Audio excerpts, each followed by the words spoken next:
madhi mana ng'wen mane lit ne ji mogik. Wach mar nengo mar mo chiedo giwacho ni koro gigolo. Wach mar mukati tamala 16 koro gigolo. Wach mar eco levy mane miyo gik moko te dhi bedo malo igolo. Wach mar gik moko mane donjo kaendi pacho kaendi e besin gi daipa gi gok moko idhi gol mak mana ma oko to idhi kete osuru. Pod ok uyie ni nitiere kaka sirikal otemo. Nikech mano pach jopiny. Mana kaka iwinjo kaka Calvins wacho. Ng'eyo Trevor, the problem mane itimo ni kela kod hekla. Onda timo go twak on a very sensitive issue. But atimo mos. Ng'ato ni mana gi pache. Ng'ato hekla ng'ato chung mar class. Wane tijewa. Because gima miya wacho kamano. Adier. Trevor. Pinyo wacho katimo gima ber. Declare the number of police officers in town cha. Donga the pene de poya to pako. Ni awa kawuono is the D-Day. Mawa bunge mwayero. Dua discuss oboke. Mawa wegi na wa miyogi. Kendo wange nu wa bunge the betisha. Nebed gima ber. But kingiyo. The manner mane police or onjigo town. Their reaction. And the way Maggie handle go pain. Including journalists. Ngiso nitie shida. Kanga mawiye ler. Moko egemea. After all, these regimes will come and go. Jok ma adwa no defend regime kataka regime okuodho. Idwa no ngisi no perfume from abroad. Jogo, the regime will come and go. Ongo benuwa ngiyo issue as it is. Tiji police na. Wewe odiki. Indigande ke bro duoko. Ongo ben tiji police oke kamo wachie no ka journalist of one okeche Land Rover ogone koko kujo piny alafu to kan ngano ball piny on a moving vehicle. Manu ken tiji police. Tiji police wada nyango okene tiyo kode live bullets kuom jopiny. Manu ken tiji police.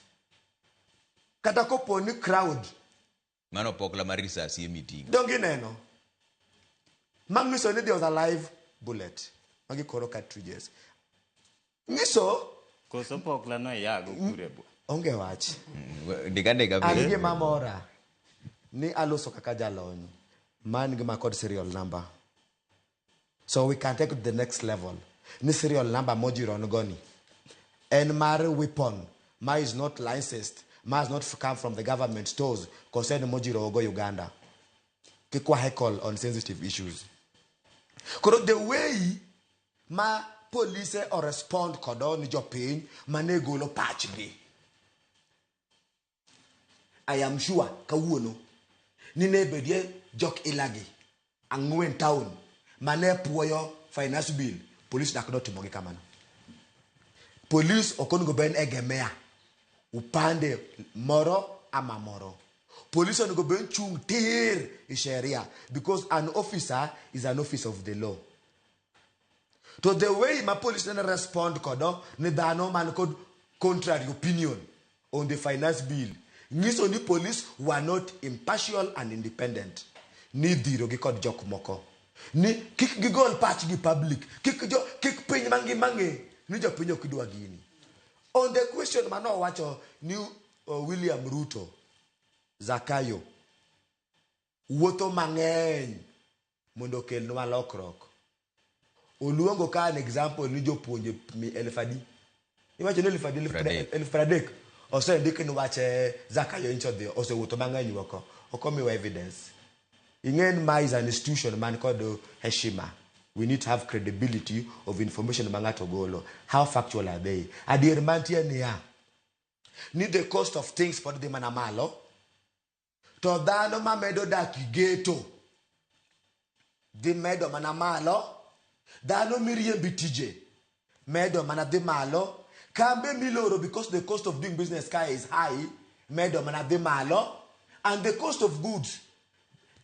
Trevor. Anani University of Nairobi Kakai. Our parents and supporters could struggle to help us pay school fees. I did you school fees at University of Nairobi Kai or any public university. Kurosirikand Ruto is making sure Niki mora manyalo improve Uganda. Amanyalo mi wabed called loan ideyo. Cut the cost of education. Me what free primary education is not free. Education in high school is very expensive. University kakae is not as it was before. Koro traveling megerutogi angoma loko kodongi mawa.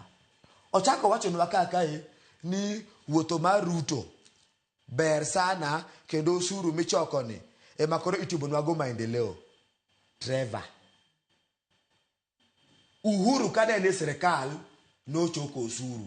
Wanyalo siemo 1, 2, 3 structural developments.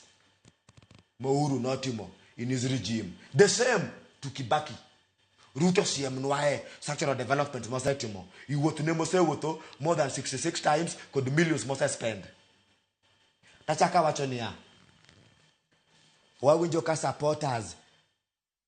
Jok ma support finance bill could jok ma support Ruto in this topic. Gini jogo ma have got what we call private gain. Give benefit as individuals.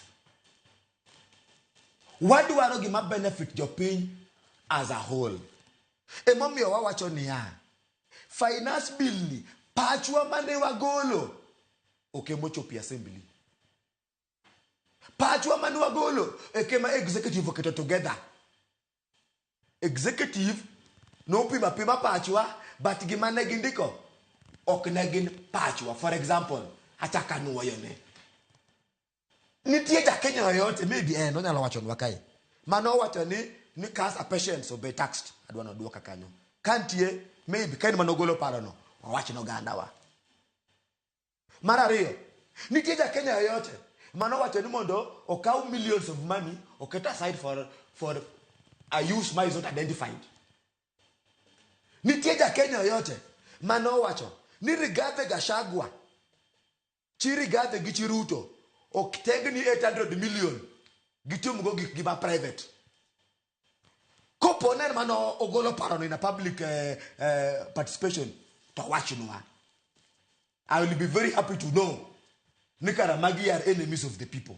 But inge maber kata ini somo katiba mangeny ni office of the first lady and office ma chik o puoyo kendo chik oyie kendo wamie shima.